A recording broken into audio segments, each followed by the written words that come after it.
And we want to hear from you. Send me a tweet about the media's mistakes on the D.C. shooting story and whether you'd rather wait hours for accurate information. That's at Howard Kurtz. We'll read the best ones at the end of the program.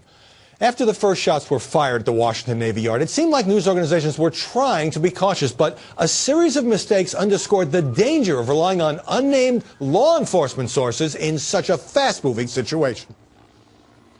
If there were as many as 3 shooters, that would change this situation dramatically. Right now, NBC News has the report of just 1 shooter. There were earlier reports about multiple shooters. There has been a name that's been reported, but we're told that the name that's out there is incorrect. By the end of the rampage, Alexis had a shotgun, he had a handgun, he had an AR-15. There were initial reports from authorities that the shooter in this case used an AR-15. That apparently now is not true. Again, we're just speculating here, but this is experienced speculation.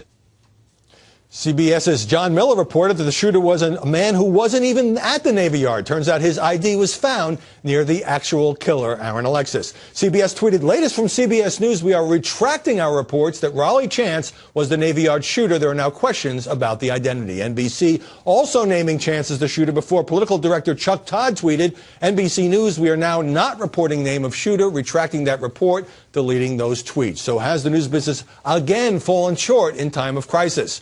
Joining us now, as she does every week, Lauren Ashburn, Fox News contributor and a former managing editor of USA Today. Juan Williams, a Fox News analyst, and Amy Holmes, who anchors Real News at The Blaze. Lauren Ashburn, news organizations keep making these mistakes again and again. I don't understand the rush to keep reporting unconfirmed details. Reporters want it first before they want it right.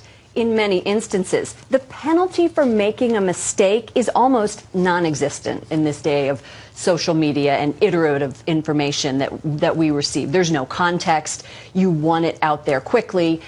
It used to be that there were big libel suits anytime a big mistake was made. When was the last time you saw a really large libel suit over a media error? The punishment just isn't there. All you do is you take down the story or you update the story, and that's it. I wonder whether this fellow, Raleigh Chance, who was a former Navy officer, will decide to hire a lawyer. He spoke to Greta Van Susteren. Before I come to you, Amy, let's look at what he had to say about being named wrongly as a mass murderer.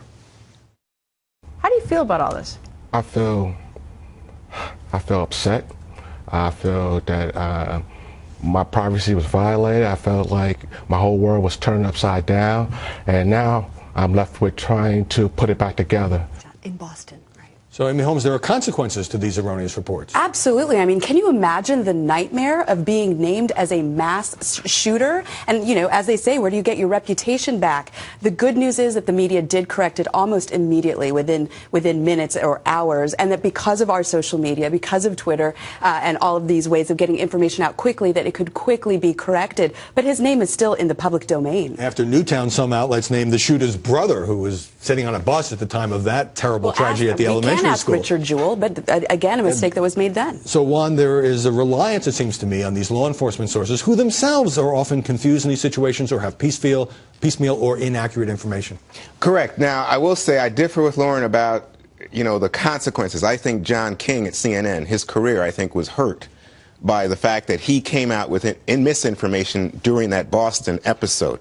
Saying an arrest had been made when in fact it had not, but CNN did correct that. And, right, but I think penalize him. I think that I don't know exactly because I don't know the internals, but my impression is that John wishes he had not made that. Of course, error. I think but the nobody second thing wants to say is that in that Boston situation, there were 2 young men who were named as suspects, whose pictures were on the front of the paper, and they have filed suit now, charging that they have been defamed by that act. That was the New York Post. Correct. Yes, so there is a lawsuit.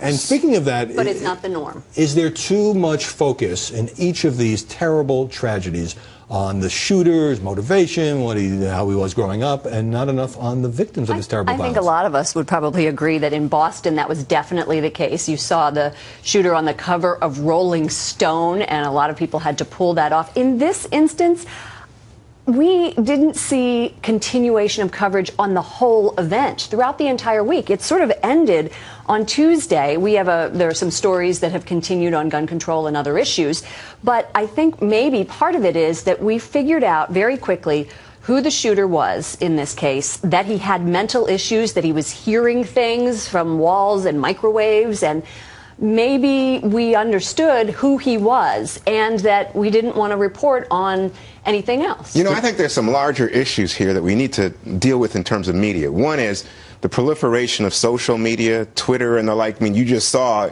what you showed, Howie, was, you know, these people saying we're sending a Twitter or we're deleting a Twitter. Tweet, yeah. Wait, what the hell? What are you doing? What you're doing here is you're responding to pressures to get it first, to get out there. They have nothing to report. They know nothing. And it's not just media, it's also law enforcement. So you get people at the fringes of law enforcement, not in the direct line of command, who want to appear to be more important. And they're talking to reporters. They're feeding reporters information that's misinformation. Now, the first day's coverage, that's a really good point, Juan, but the first day's coverage, I thought, despite the mistakes, the tone was, reporters were attempting to be serious and sober. By the second day, or even that night, it would turn very quickly to gun control. Let me play some sound from that, including appearance I had on Bill O'Reilly's show. I've got to leave it there. Look, we have this debate every time. I want the day to come when we don't have to have this ridiculous debate time and again in America. AR-15 killing multiple Americans. I just cannot have this debate anymore. It is ridiculous. Do something about it. And the three gentlemen just came on. Think about your position. Think about how it helps save American lives, because it doesn't. More guns is not the answer. And some in the liberal press use the murders to advance their anti-gun agenda.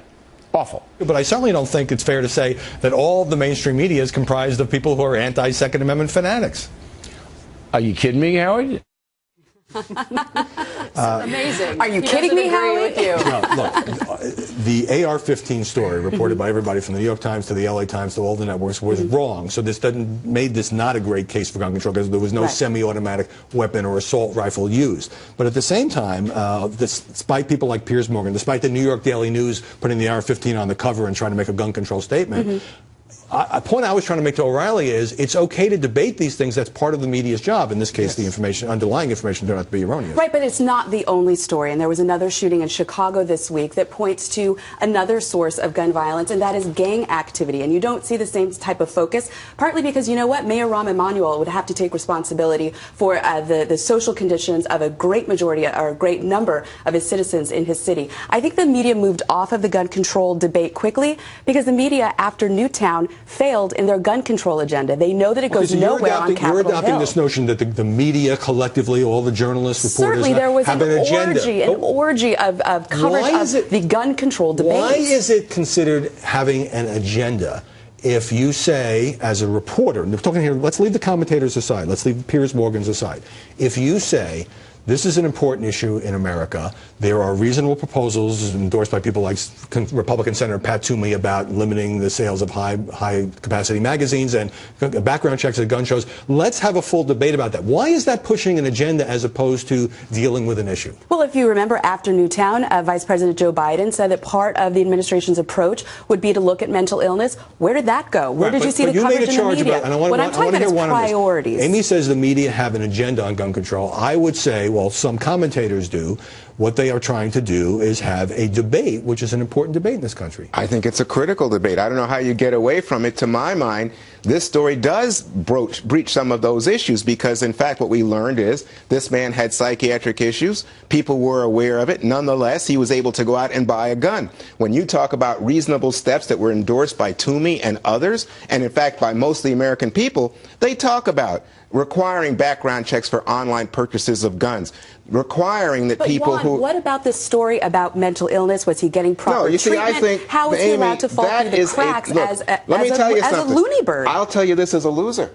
You're winning this argument. If you want to have an ideological argument and not what Howie was talking about, which is just let's look at the issue of the debate. How about gang violence in Chicago? No, that's let's fine. cover that. I'm on your side. We should cover that because that's more common in terms of gun usage than a mass murder. But what I'm saying to you is right now, I saw a poll yesterday. It says most Americans now think, after Newtown, they thought, let's have some more gun control. Now they think, it's futile. The NRA, and this is a story that doesn't get covered. NRA, but the other question is people who are opposed to guns, they never lose on Capitol Hill. They've got Capitol Hill locked down. I'm unarmed, but I got to jump here and separate you two because I want to turn to one more question, and that is, the day after this happened on Monday, I thought, like after Boston, like after Newtown, there would be saturation coverage, and yet you saw the media starting to turn away. And within a day or two, it was almost like it was just an old story. Why? And maybe I feel. This morning, GMA was promoting an exclusive interview with Britney Spears. So not only did we move on, but we moved on within 12 hours. And what explains that? ADD. I think reporters have ADD. We left Syria. We fled the Syria coverage to go to the Navy Yard coverage, and we fled that to go to the Obama showdown coverage. And I think that it's hard for reporters, and it's hard in the limited amount of time that you're given on cable news to keep addressing deeper issues. But Lauren, isn't also because they knew that gun control has no traction on Capitol Hill, so there's no follow-up on that angle. Also because it was not a conspiracy. It was clearly a man with mental health issues. You didn't have, say, a larger terrorism story behind it. Maybe I'm with you about mental health. 1 in 4 people in this country are diagnosed with mental health disorders every year. Yeah. Maybe I feel this more acutely because it happened adjacent to this neighborhood where we work. And maybe it's because it's on a military base, so most Americans don't say, well, this could have been me, like in a movie theater, like their children going to a certain elementary school where a shooter shows up. But I have to suspect there's also a certain numbness in the media, in the country. I think this is the bigger depressing stories. Well, that's the heart and soul of it, Howie. It's a depressing story, and I think so much of what we do in the media now is infotainment. And this, you know, in Newtown, you could play the heartstrings, the violins for the little children. Here, I think people didn't feel that, and the media didn't react to it, so they moved on, and I think it's a shame. It's a shame on American media. You know what, there is one silver lining in terms of our security and our protection. A lot of these shooters, they are inspired by media coverage. You know what, the conservatives didn't want the coverage, too. I think they wanted to move away from it because they don't want this conversation.